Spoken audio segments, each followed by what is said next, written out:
माता देवहूति ने एक बात बड़ी सुंदर कही, एक कपिल देव जो ज्यादा भजन करता है, पूजन करता है, स्मरण करता है, उसी को दुख भगवान क्यों देता है? पड़ोसन कभी मंदिर नहीं जाती, अगरबत्ती नहीं लगाती, कभी किसी को 1 रुपया दान नहीं करती, वो तो खूब फले फूले। और हम तो सोमवार का व्रत करें, मंगलवार करें, एकादशी करें, द्वादशी करें, लोटा भर के पानी भी चढ़ाएं, तो भी दुख हमें क्यों मिलता है? बोलोरी जी सही है कि गलत है? उसका उत्तर कपिल देव जी महाराज ने दिया, मां सुनो, जिस प्रश्न को आपने मुझसे करा, यही प्रश्न देवऋषि नारद ने भगवान विष्णु से करा था। यही प्रश्न भगवान विष्णु से देवऋषि नारद ने करा कि जो मंदिर जाए, देवालय जाए, पूजन करे, अर्चना करे, पाठ करे, स्मरण करे, दुख उसी को क्यों मिलता है? और जो कभी मंदिर नहीं जाए, भगवान का भजन नहीं करे, उसके तो 4 चांद लग जाते, खूब लक्ष्मी भगवान देता। नारद जी ने जैसे भगवान विष्णु से ये प्रश्न किया, तब भगवान विष्णु देवऋषि नारद से बोले, इसका उत्तर मैं बाद में दूंगा, पहले अपन दोनों ब्राह्मण के कपड़े पहनकर चल घूमने चलते। और देवऋषि नारद को ब्राह्मण के कपड़े पहना दिए, भगवान विष्णु ने ब्राह्मण के कपड़े पहन लिए, दोनों घूमने के लिए चल दिए। जाते जाते एक सेठ जी का दरवाजा मिला, एक बहुत बड़ा बंगला, बहुत बड़ा घर, और वहां जाकर भगवान विष्णु ने नारद जी से कहा, भूख लग रही है, कुछ मांग ले। सेठ जी क्या?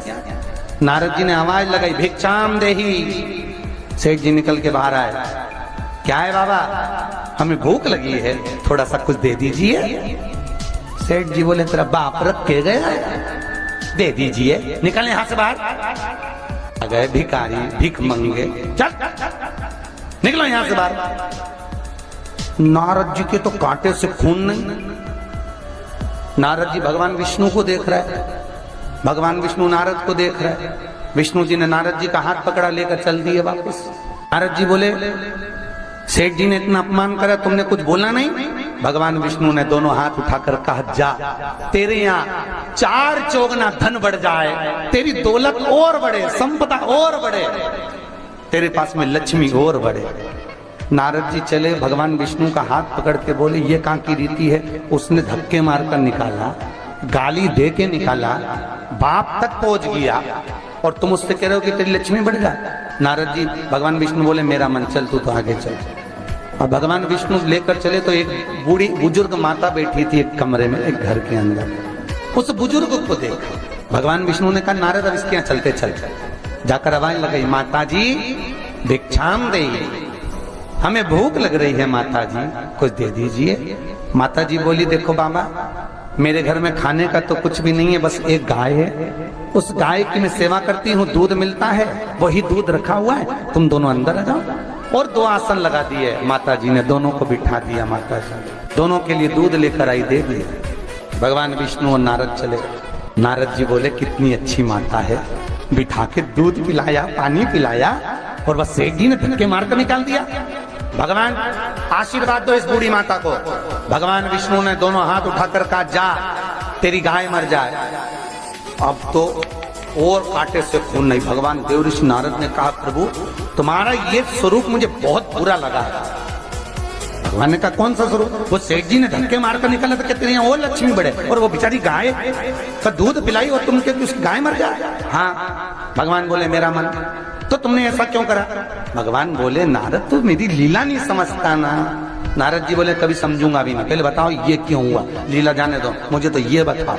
भगवान ने कहा, नारद बात इतनी सी है, वो बूढ़ी माता मेरा भजन करती है, दिन भर मेरा नाम लेती है, वो मरेगी, उसके घर में एक गाय है, उसमें उसका दिल बहुत लगा हुआ है, उसकी सेवा करती है, मरेगी, मरते समय विचार करेगी कि मेरे मरने के बाद मेरी गाय का क्या होगा।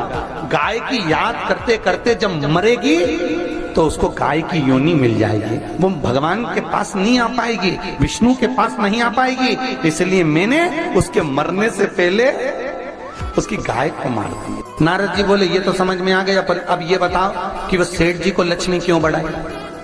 भगवान बोले, नारद उसको धन से बहुत प्रेम है, मैंने लक्ष्मी इसलिए बढ़ाने का आशीर्वाद दिया कि वो लक्ष्मी को जोड़ जोड़ के इकट्ठा कर कर कर जब मरेगा, वो लक्ष्मी और पैसे के चक्कर में जब मरेगा तो आखिरी में मरकर सांप बनकर उसी दौलत पे बैठा रहे। ऊपर जाने के बाद धर्मराज आपसे ये नहीं पूछेगा कि आपने कितना कमाया। धर्मराज आपसे ये नहीं पूछेगा कि तेरे पास कितनी प्रॉपर्टी है। धर्मराज आपसे ये नहीं पूछेगा तेरी दुकान कितनी है।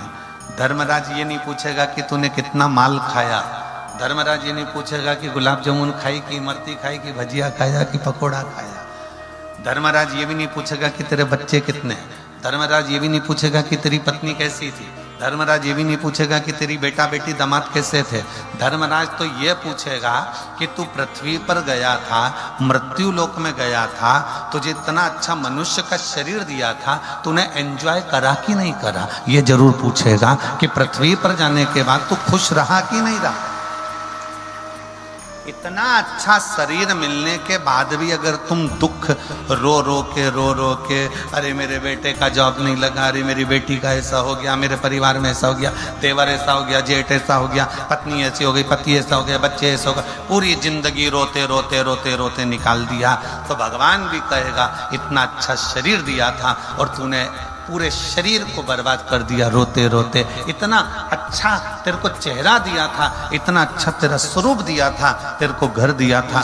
शरीर को सही तरह से भगवत भजन करते हुए फुल आनंद के साथ, पूरी खुशी के साथ अगर इस शरीर का प्रयोग करता तो तेरा जीवन सार्थक हो जाता। क्यों? हमने जो शरीर मिला है ये परमात्मा की कृपा से मिला, उसकी दया से मिला।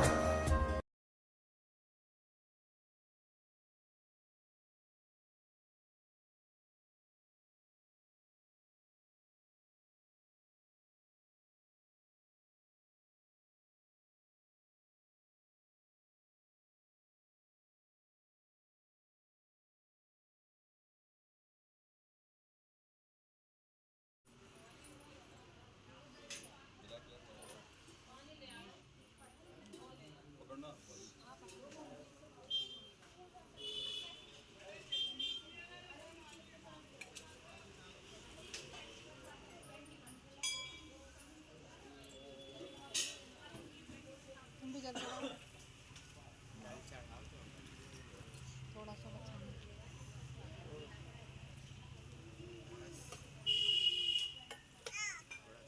ये कपड़ा ले लो बाबू।